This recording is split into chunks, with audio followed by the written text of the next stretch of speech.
اب آئیے پیارے بزرگ اور دوستو، ایک اور پیاری بات بتا دیتا ہوں کہ رسول اللہ صلی اللہ علیہ وسلم کا استاذ کون ہے؟ ان لوگ بولے ہے ہی نہیں، حضور پڑھے ہی نہیں، حضور کو پڑھنا آتا ہی نہیں، اور حد تو یہ کر دیا، نہیں ہے بولے تو پھر بھی پروف کر سکتے تھے ہے بول کے، مگر حد یہ کر دی ہے۔ ایک مولانا اپنی کتاب میں لکھے حضور صلی اللہ علیہ وسلم اردو سیکھنے کے واسطے دیوبند کو آئے۔ ارے لو گمت کی بات ہے، دیکھو مذاق کی بھی ایک حد ہوتی نہیں بھائی، جھوٹ کی بھی ایک حد ہوتی، بغیر حد کے ہیں یہ، اللہ معاف کرے۔ اللہم احفظنا من کل بلاء الدنیا وعذاب الآخرہ۔ تو اب ہوا کیا؟ حضور کا استاذ کوئی کیوں نہیں ہے، اور اگر ہے تو کون ہے؟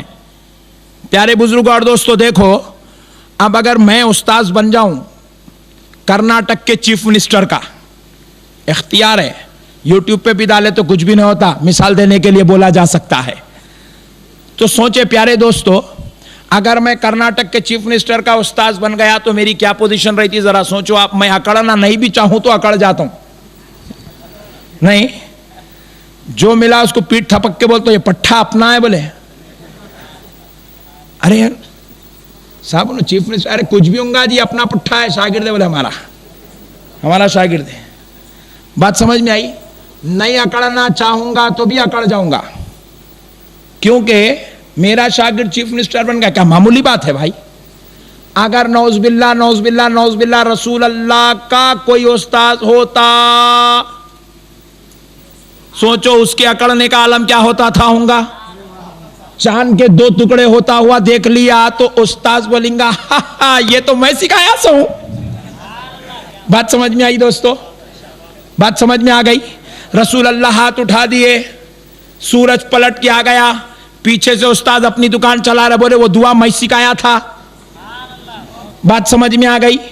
اس لیے اللہ تعالیٰ بولے اے حبیب آپ کا کوئی استاذ ہی نہیں، تاکہ کوئی یہ گھمنڈی نہ کر سکے کہ میں سکھایا۔ اور ایک بات دیکھو، ایک مغالطہ یہ بھی ہو سکتا تھا، کہ جب میرا شاگرد چاند توڑ سکتا ہے، میں استاذ ہوں، انہیں جب چاند توڑ کے شاگرد ہو کے نبی ہوا، میں بھی نبی۔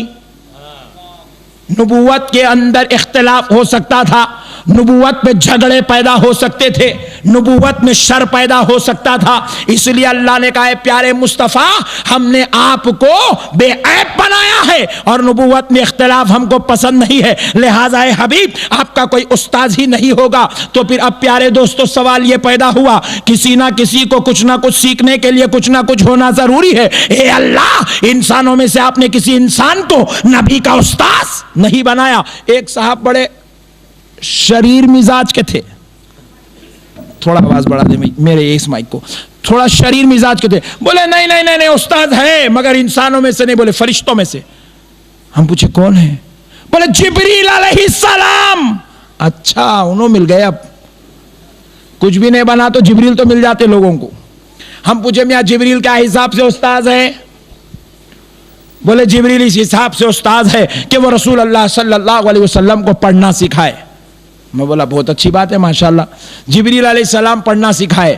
تو میں پوچھا کیا کیا پڑھنا سکھائے؟ کیا کیا پڑھنا سکھائے؟ پیارے دوستو ذرا غور تو کرو۔ میں کہا سنو، استاذ وہ ہوتا ہے جو اپنی مسند پہ بیٹھتا ہے، شاگرد استاذ کی بارگاہ میں جا کر علم سیکھتا ہے۔ نہیں بھائی ہم لوگ اسکول کو گئے نہیں، مول صاحب ہمارے گھر کو آئے ٹیچر، اسکول کو گئے نہیں، کالج کو جاتے ہیں نا، یونیورسٹی گھر کو آتی، کالج کو جاتے۔ شاگرد وہ ہوتا ہے جو اسکول کو جاتا ہے، شاگرد وہ ہوتا ہے جو استاذ کے پاس جاتا ہے، استاذ شاگردوں کے پاس نہیں آتا۔ میں پوچھا ذرا یہ تو بتاؤ جبریل نبی کے پاس آتے تھے نہ نبی جبریل کے پاس جاتے تھے؟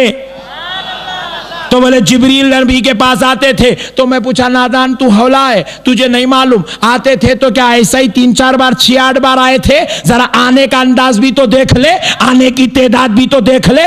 حضرت آدم علیہ السلام 1000 سال زندہ رہے اس زمین پر، جبریل کتنے مرتبہ آئے حضرت آدم کے پاس؟ حضرت آدم کے پاس جبریل علیہ السلام 170 مرتبہ آئے۔ اس کے اوپر بھی ایک مسئلہ بعد میں بیان کروں گا، یاد دلانا۔ 170 مرتبہ آدم علیہ السلام کے پاس، سب سے زیادہ میرے نبی کے علاوہ حضرت موسیٰ کے پاس 500 بار، موسیٰ علیہ السلام کے پاس 500 بار، ابراہیم علیہ السلام کے پاس 100 بار، صرف 100 ٹائمز اونلی، صرف 100 بار۔ اور قربان جائے میرے نبی کی بارگاہ میں 24,000 مرتبہ جبریل علیہ السلام دربار رسالت میں حاضری ڈالے، 24,000 مرتبہ، اللہ اللہ، 24,000 مرتبہ تشریف لائے جبریل۔ میں 63 سال کو 24,000 سے کیلکولیٹ کر کے دیکھا تو پتہ یہ چلا جبریل جاتے ہی نہیں تھے، یہیں رہتے تھے۔ ذرا غور تو کرو دوستو، اب بتاؤ استاذ کون ہے، شاگرد کون ہے؟ جس کو جو دیکھ لے وہ اپنی صدرات چھوڑ دے وہ استاذ کیسا؟ جو آ کے خادم بن کے رہ جائے وہ استاذ کیسا؟ اور جو خادم کی عمر بتا دے وہ شاگرد کیسا؟ پیارے بزرگوں اور دوستو، اب ایک پوائنٹ بتاتا ہوں۔ آپ نے کبھی بھی ایک وہابی مولانا سے کچھ بھی قصہ سنے؟ اکثر ان لوگ کیا کرتے، عذاب کے پاپ کے قصے سناتے، پاپ کے۔ نمرود ایسا تھا، فرعون ویسا تھا، حامان ایسا تھا، شداد ایسا تھا۔ ہلو جا کے جمعہ ختم ہوئے بعد مول صاحب کا ہاتھ پکڑ لو، مول صاحب یہ شیطانوں کے بارے میں آپ کو اتنا کیسا معلوم جی؟ Point to be noted. پوچھ لیے تو مول صاحب سنی بنے